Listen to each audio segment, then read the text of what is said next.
বন্ধুরা, তোমরা সবাই কেমন আছো? আশা করছি সবাই ভালো আছো। আমার মিনি ব্লগে তোমাদের সবাইকে স্বাগত জানাই। আজকে আমি বানাবো পাট শাকের ঝোল শাক। তাহলে চলো কিভাবে বানাই তোমাদের সকলের সাথে শেয়ার করছি। প্রথমে পাট শাকটাকে আমি ভালোভাবে ধুয়ে কেটে নিয়েছি। কড়াই একটু তেল দিয়ে দিয়েছি, দিয়ে শুকনো লঙ্কা সম্বার দিয়ে দিয়েছি, আর কেটে রাখা পেঁয়াজগুলো দিয়ে দিচ্ছি।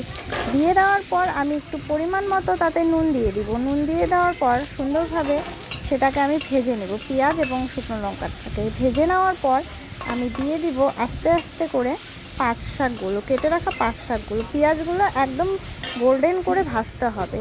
ভাজা হয়ে গেছে, পাট শাকগুলো আমি দিয়ে দিলাম। দিয়ে দেওয়ার পর সুন্দরভাবে নেড়ে নেব পাট শাকগুলো। দেখতেই পাচ্ছ পাট শাকগুলো প্রায় আমার ভাজা হয়ে গেছে। ভালোভাবে ভেজে নেব পাট শাকগুলো। তাতে একটু হলুদ দিয়ে দিচ্ছি, দেখাতে একটু ভুলে গেছি তোমাদের সকলকে।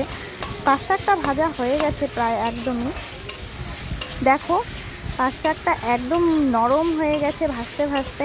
এখন আমি তাতে পরিমাণ মতো জল দিয়ে দিব। আর একটু ভাজা ভাজা করার পর দেখতেই পাচ্ছ পাট শাকগুলো একদম সেই সুন্দর নরম হয়ে গেছে। এখন আমি তাতে দিয়ে দিব পরিমাণ মতো জল। দিয়ে দেওয়ার পর আমি জলটাকে ফুটানোর অপেক্ষা করব। তাহলে চলো জলটা দিয়ে দিচ্ছি।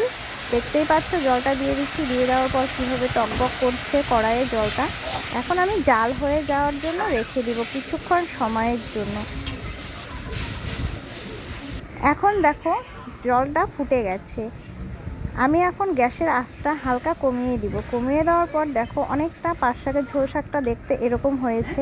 গরম ভাতের সাথে এরকম পাট শাকের ঝোল শাক খুবই টেস্টি লাগে।